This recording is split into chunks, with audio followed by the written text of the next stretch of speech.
morning, everybody. I'm Susan Howards, sitting in for Steve Bressler, and this is The Safety Net, Brookline Cable Access Television show devoted to education and resources on domestic violence. And just as a precursor, according to CBS News, in Boston, domestic violence is up 27% due to the COVID. With us today, we are delighted and privileged to have Rev Max Olmstead of the Dover Church in Dover, Mass. Reverend, would you tell us a little bit about yourself and your background? Yeah, I've been the pastor at the Dover Church for 10 years. I grew up in Massachusetts in the United Church of Christ, but I had a spell where I was a professor of Scandinavian languages and literature, where I taught Old Norse and Vikings and Swedish language before going to seminary. I went to seminary in Andover, Newton, which used to be in Newton Center, but isn't there anymore. I met you. The audience should know I met you because there was a murder in our town that was a domestic violence situation. And I felt that I had to say something about it because it's a little town and we don't have murder maybe every 25, 30 years. It often is exactly this situation. Often, I mean, the stories I've heard. So I put together a little reflection on Facebook, and it came to you. And you asked me if I would speak, and I said I would, because I think it's important for women to see a way out of their situations. Especially now, Reverend, and you spoke so forcefully. That's why I reached out to you, because I'll be quite frank, clergy don't often take a front line position as you did, and it's really, really, really critical. Clergy, the most access to people, and many times people in their congregations are silent and ashamed and think there's a stigma if they're involved in abusive situations. So that's why I reached out to you, and I'm delighted to have you. The shame and the stigma is huge. It's that's perhaps the number one impediment to people's talking, to women sharing their stories, particularly with their clergy, right? But with even their friends or their neighbors or their doctors or their police officers, because ultimately this is a police matter. Clergy are fine, but the DA is better. It's just it's embarrassing for women to admit that they are being beaten, or that their husband is a violent man, or their partner is a violent man. It's not necessarily confined to husbands; it's boyfriends, partners, and I know I'm making it sound like it's only men beating women, but it is predominantly so. Yes, it is. And your speaking out was also very, very powerful for those abusers, men or women, because domestic violence crosses all lines: educational, economic, cultural, ethnic, racial, you name it. And particularly, I don't want to go into the case because I know that that's privileged and confidential, but particularly in Dover, it was kind of shocking.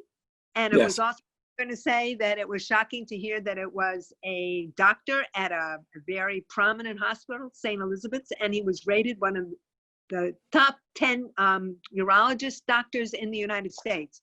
But your speaking out really, I'm sure, made a difference.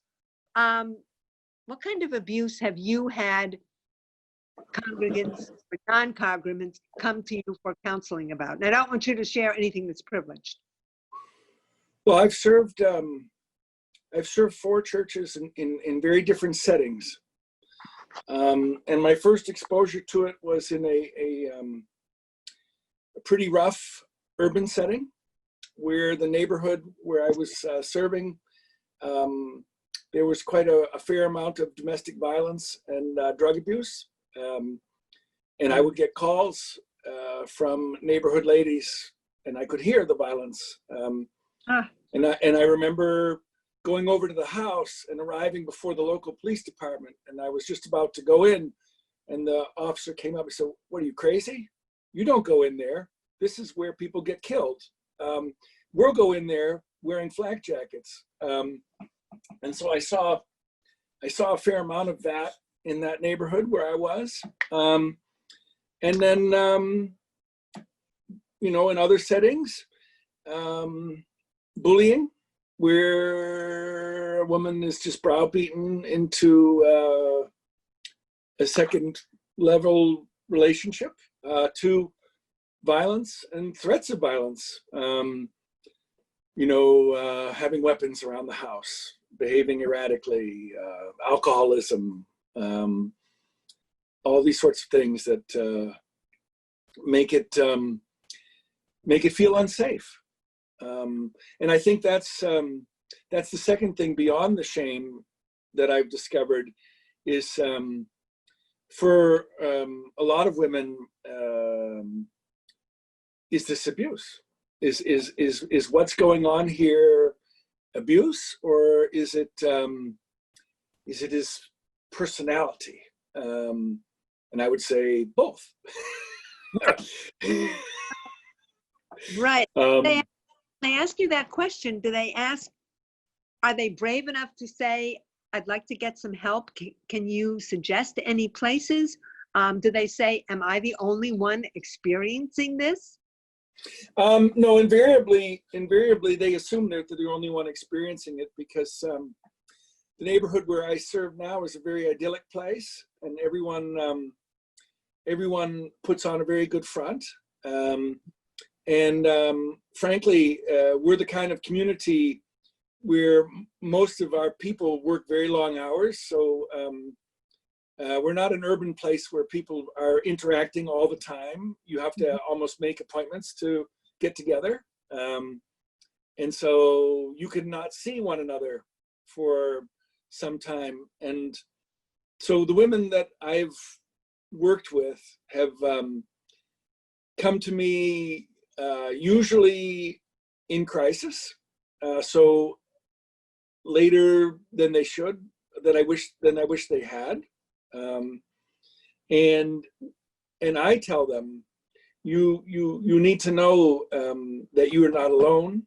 That and I mean, now the people of Dover will know that they're not alone, because we have this high-profile situation.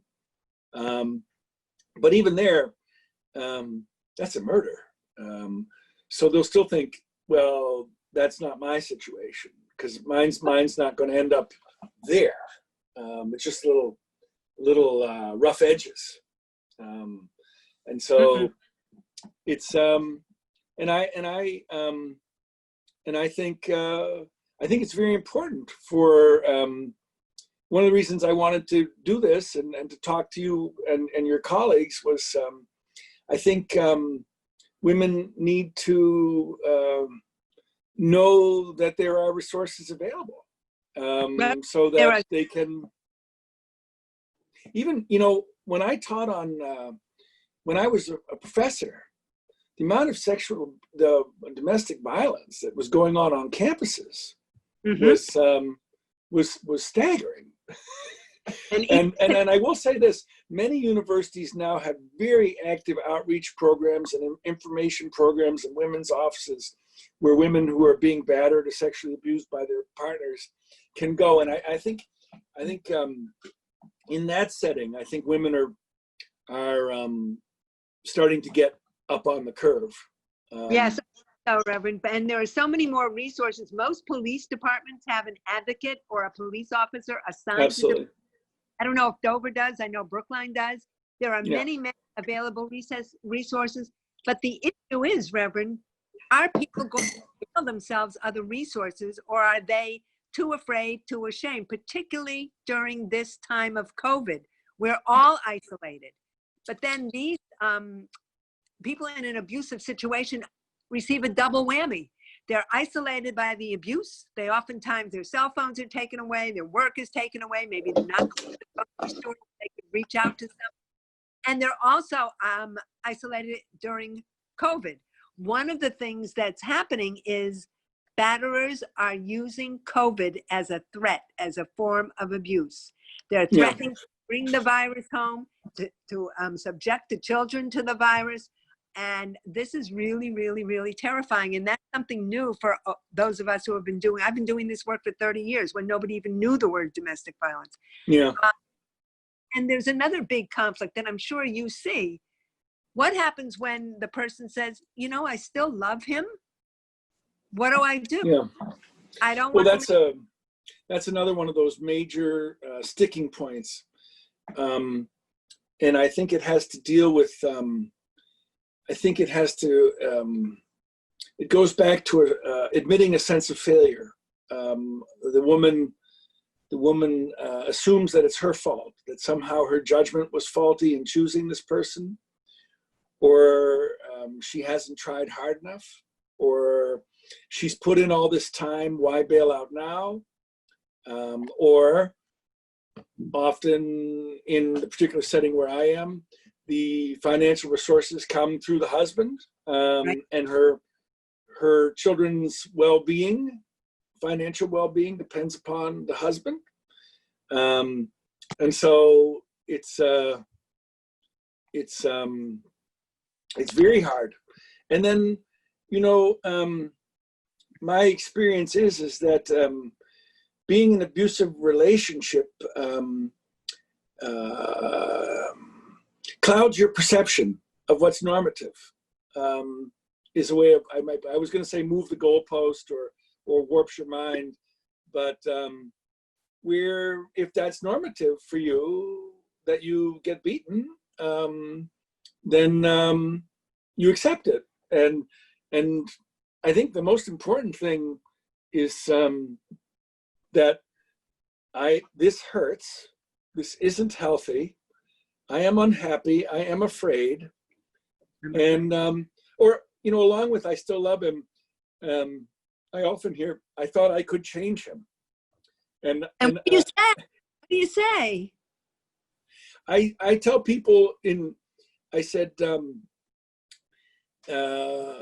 tell people in premarital counseling, if you still think that you can change this person, who you see is who you get, and it's only going to become more so as they grow older, unless they want to change because they feel that it's more healthy for them. And that works both ways. You know, husbands thinking that they're going to change their wives, wives thinking they're going to change their husbands. Just when we get together, you know, I'll steer him in this direction. Well, you know, something like beating your wife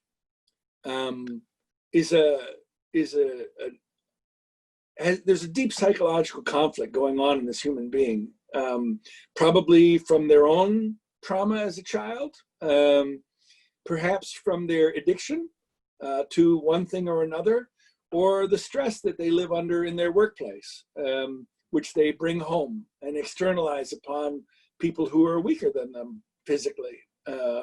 And so, you know, whenever I hear that, I'll say, you know, what you see, I guess it's human beings in general have a difficulty believing what they're seeing when they don't want to see what they're seeing. Yes.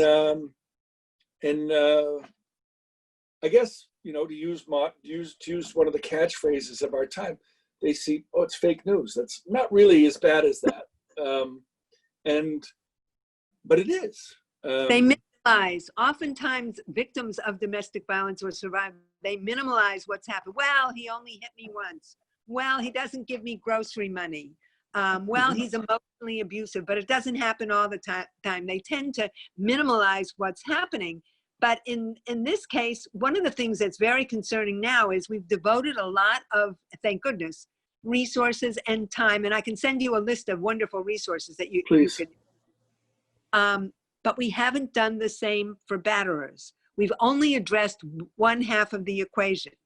And if we don't address the whole equation, we're never going to solve the problem. I don't have the answer to this. I do represent batterers. There are agencies that work with them, but I don't think the success rate has been that great. And often those who abuse have been abused. Yes. And one of the things we're seeing during this COVID period is that the reports, or not complaints, but reports about child abuse are down. Why is that? Is it that child abuse is not happening? No. Is it that schools are closed and teachers and counselors and nurses and sports people don't see evidence of the abuse and you can't really see it over remote learning? Is it that those who are in control of the children are afraid to report it to the Division of Children and Families? I don't know the answer, but it's something that we're all sort of on the lookout for. I don't know if you noticed that, but I know one of the things is, well, if I leave in the most dangerous time for a person, be it man or woman in an abusive situation, is in the leaving. It takes 6 attempts to leave successfully, and you have to have a safety plan. How do you have a safety plan during COVID when none of us feel safe? At least I don't feel safe. Well, it's very hard. It's very hard. For example, my church has a fund that's at my discretion. So were someone to come to me, I have to get out. I would pay for a hotel. But then there's all the legal complications of flight, illegal flight, restraining orders, these sorts of things and then the children need to go to school. So it's very complicated. And frankly, and this is probably maybe the most heretical thing, I think the batterer needs to be removed. I think the woman should stay, but the batterer should be removed into a place where he can be monitored by the authorities. No, that's usually what happens, Reverend, in the court. I do mainly restraining orders, and usually the batterer is removed, but oftentimes police, and they're the ones who are called, they're the front lines, they don't know who's at fault and who started it. Has this been going on? So they take both of them, or they take the wrong one. And that's really, really serious. I agree, but there's no place for batterers to go where they can get help, not punitive. No, I know. And that's real serious. Well, that's a major problem with our correctional facilities in the United States. Is rehabilitation is really not the objective. It's punishment, or just incarceration to keep people out of. But there's no psychological or minimal psychological drug counseling, behavioral training, vocational training. So when people do find themselves in the correctional system, it's a dead end. Yes, they become more aggressive and more abusive, and I've seen this in my practice. They find ways to reach out to the survivor of Brooklyn and terrorize them. I will say one thing, I am putting in a plug because I'm a Norfolk County attorney. The Norfolk County Sheriff has terrific programs for battering and domestic violence, and the Norfolk County District Attorney Morrissey is very much on top of it. Lisa Beatty, who happens to be the prosecutor in the Dover case, is amazing. Ann Yaz is amazing. And DA Morrison is really committed to making a difference for both sides of the equation. But let me ask you a question. What do you say to somebody who says, I'm trying to change him or her? Are you really boldly on? Because it doesn't work, Reverend. So I will tell them, I said, his mother raised him for 20 years. He's as raised as he's going to be. He didn't marry his mother to raise him. He married a woman to be his partner. And that's a distinctly different thing. Now, if a man came to me, or if a couple came to me and he said, I fly off the handle and I feel so bad about it. And I said, well, now we're talking and you need to get into a program. Because you probably don't even realize what's making you tick, what's making this happen. Most of us live very unexamined lives where it's hard for us to put our finger on the thing that drives these sorts of impulse or all kinds of impulses. But if a woman comes to me and I'm trying to change him, I'd say no. I don't think. Until he says he wants to be changed and he recognizes what's going on. I mean, in a lot of ways, Alcoholics Anonymous has it right on all these sorts of things. When the person says, I've hit the bottom and I have no place else to turn, and I need to help, and I need to make reparations for what I've done wrong and admit it to the people I've done wrong, then we can begin. And I believe the same thing about this. But I invariably, what I hear from people who are abusive is they have excuses. Yes. Which is just like alcoholics. Well, I had a tough day, so I had a couple of drinks. Or, well, she pisses me off. She just won't stop. Or, whatever that happened. We were drinking. So those of us in domestic violence work have separated alcoholism and drug addiction, and we treat that separately. That's not an excuse for the domestic violence, because domestic violence supposedly is about power and control. And I'm beginning to really believe that. I didn't in the beginning, but it really is, because the economic abuse is horrendous, particularly in places like Brookline, Dover, Wellesley, Natick. You don't find the same economic abuse, say, in other communities that may be as affluent. That's number one. And today it's emotional abuse. And that's really, really hard. In the few minutes we have left, first of all, I just had a thought.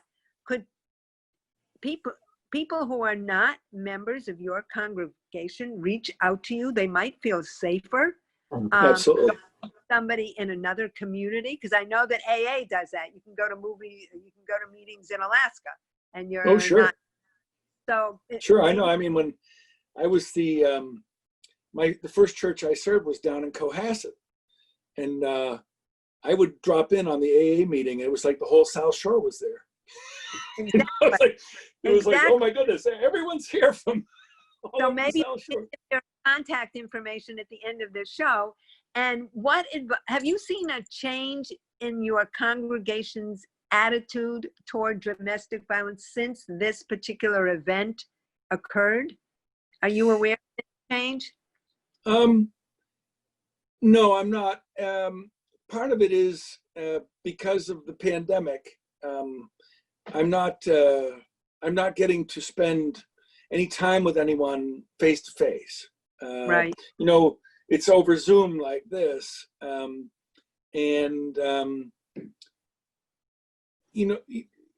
a lot of people who are very sad for the children because there are children in this case. And there is a lot of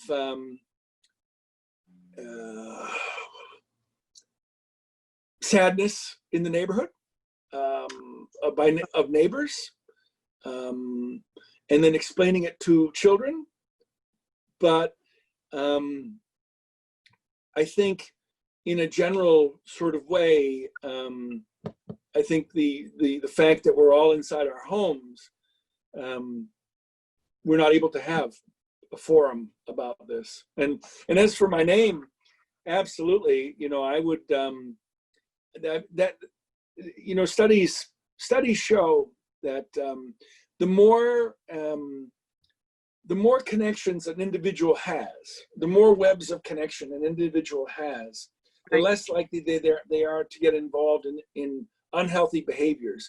And we apply this to our teenagers in Dover. We want every teenager to have a teacher, a coach, a Boy Scout, a Girl Scout leader, a pastor, a neighbor who they know and they're in connection with, because it's the kids who aren't connected who are, getting into things that are dead ends.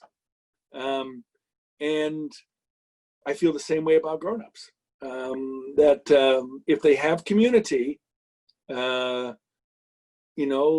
someone somewhere is going to say, snap out of it. I see what's going on, and you need to get out. Hopefully a lot of people are reluctant. Reverend, how would you like people to contact you? Well, you can just email me at the church. It's max@thedoverchurch.org.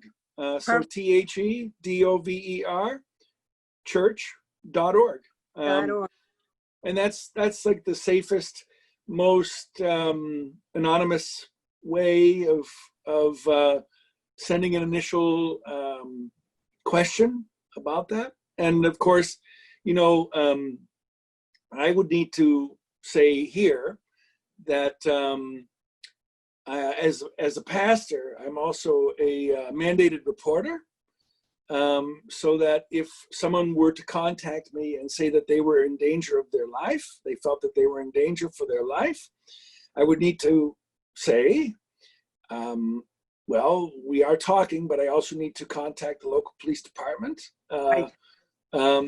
So, well, I'm not trying to put anyone off, but that I am required to say that. Yeah.